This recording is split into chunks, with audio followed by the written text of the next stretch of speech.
Selamat pagi, Om Swastiastu kepada anak-anak kelas 4. Berjumpa kembali pada kesempatan pagi hari ini. Semoga kalian selalu dalam keadaan sehat bersama keluarga di rumah. Dalam kesempatan pagi hari ini kita berjumpa kembali di pembelajaran, masih di pembelajaran tema 2. Silakan kalian buka buku tema 2 di halaman 50 ya. Hari ini kita akan belajar tentang muatan pembelajaran IPA dan muatan pembelajaran IPS. Nah, pada muatan pembelajaran IPA kita akan mengenal tentang perubahan bentuk energi dalam kehidupan sehari-hari. Baik anak-anak, jadi ada beberapa bentuk perubahan energi dalam kehidupan sehari-hari dan kiranya ini tidak asing bagi kita semua dan tentu anak-anak sudah mengalami ya dalam kehidupan sehari-hari. Nah, tentu perubahan bentuk energi itu bisa kita rasakan ya dalam kehidupan kita sehari-hari, baik di rumah ya, dan anak-anak semua di rumah ya tentu memiliki benda-benda yang menggunakan sumber energi, baik itu sumber energi listrik, energi yang lainnya ya. Jadi contoh bentuk perubahan energi dalam kehidupan sehari-hari ya.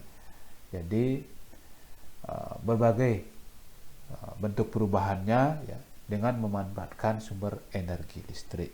Nah, contohnya adalah yang pertama, perubahan energi listrik menjadi energi panas. Jadi contohnya adalah alat setrika ya, kemudian ada rice cooker, kemudian mesin pemanas atau oven.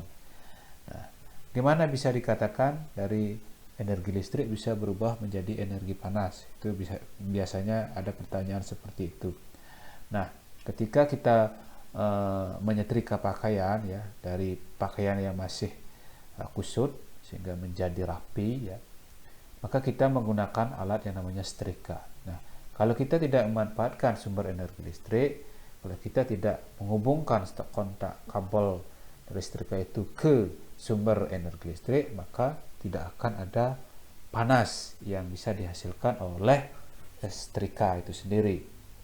Nah, sehingga dari proses itulah bisa dikatakan bisa mengalami jadi perubahan energi dari energi listrik menjadi energi panas. Demikian halnya juga dengan alat masak yaitu rice cooker dan mesin pemanas atau oven. Kemudian yang kedua, ada energi listrik ya, perubahan energi dari energi listrik menjadi energi gerak. Contohnya apa? Contohnya adalah kipas angin dan blender ya. Jadi itu dua contoh yang bisa Bapak sebutkan. Silakan kalian nanti cari contoh yang lain ya. Kemudian yang ketiga, ada energi listrik menjadi energi cahaya. Jadi ini sudah biasa sekali ya. Ketika malam hari, situasi gelap, itu kita akan membutuhkan lampu atau penerangan.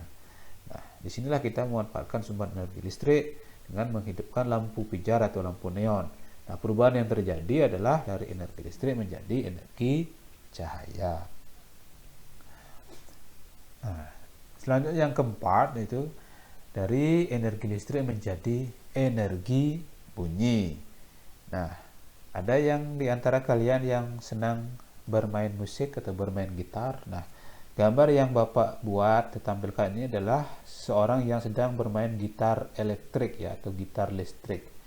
Nah, dengan memanfaatkan sumber energi listrik. Nah, perubahan yang terjadi adalah dari energi listrik menjadi energi bunyi ya. Contohnya ini gitar listrik, kemudian ada bisa pengeras suara atau speaker, bisa juga radio atau televisi ya.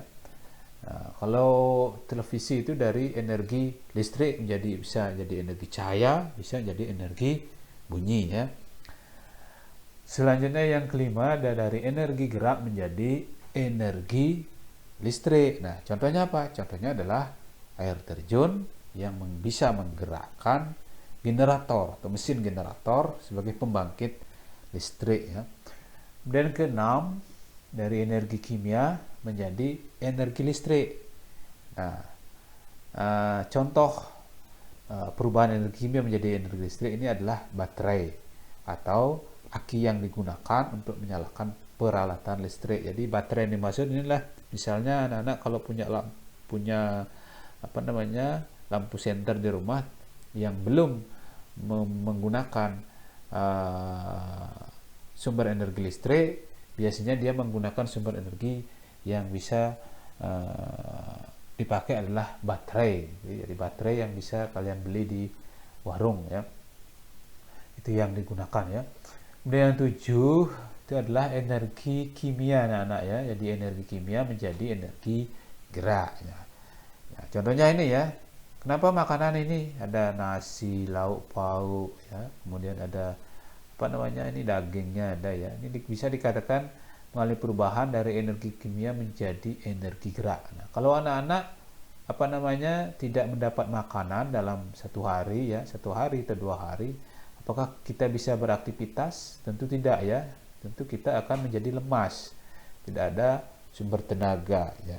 Jadi makanan ini adalah sebagai sumber energi ya, sehingga kita bisa beraktivitas atau bergerak, sehingga dikatakan mengalami perubahan dari energi kimia menjadi energi gerak. Jadi ini contohnya adalah makanan yang dimakan sebagai sumber energi untuk tubuh kita ya. Jadi demikian anak-anak. Kita lanjutkan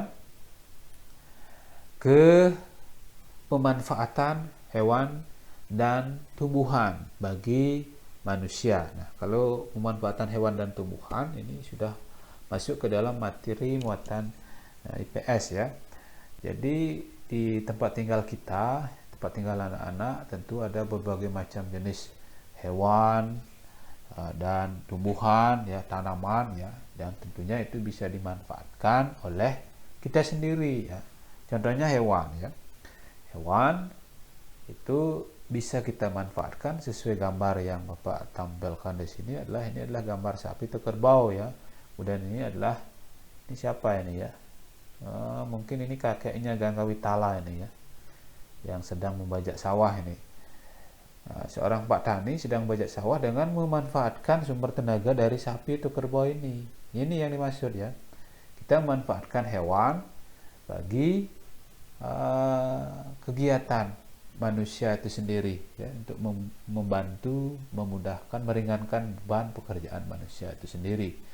Kemudian yang ini adalah telur ya. Ini adalah sumber pangan atau bahan makanan. Ini juga sumbernya adalah dari hewan ya. Ini hewan ini. Jadi berbagai jenis apa namanya manfaat bisa kita rasakan dari hewan itu, bisa dari tenaganya, bisa dari apa namanya manfaatkan dagingnya atau telurnya sebagai sumber makanan ya. Itu untuk hewan. Kemudian bagaimana untuk tumbuhan? Nah, tumbuhan ya. Nah, coba kalian cermati 4 gambarnya. Ada gambar pertama ini ya, ini adalah kebun pisang ya. Nah, kalau kebun pisang kalau sudah berbuah nanti kita manfaatkan apanya? Oh, buahnya ya, sudah barang tentu. Buahnya kita manfaatkan sebagai sumber pangan, bahan makanan. Bisa kita gunakan sebagai perlengkapan bandan atau sesajen ya. Ini sayang belum berbuah ini ya. Daunnya bisa kita manfaatkan ya, bisa juga daunnya itu sebagai apa? Bisa sebagai pembungkus makanan ya, pengganti plastik ya. Sejauh ini lebih bagus daripada plastik ya. Ini lebih alami dan lebih aman. Kemudian gambar ini adalah porsi ya. Ini bahan bakunya bisa memanfaatkan dari tumbuhan itu rotan ya. Bukan saja kursi ini ya, bisa meja, lemari ya.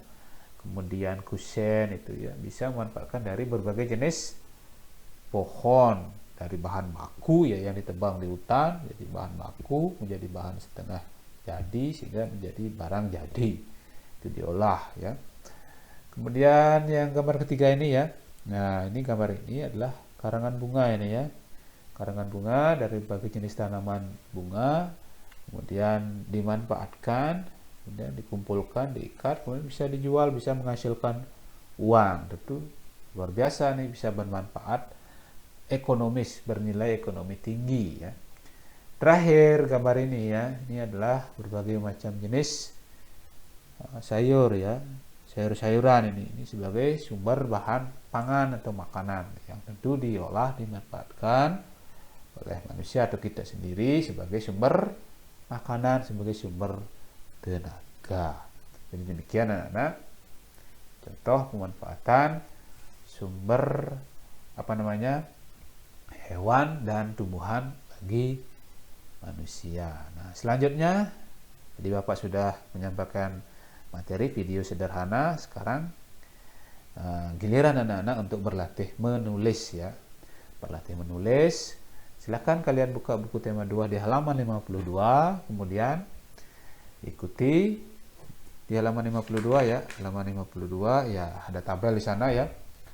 Kemudian cermati gambar pada tabel tersebut ya. Lalu tuliskan energi yang digunakan dan perubahannya yang terjadi. Misalnya Bapak kasih contoh yang nomor 1 ya.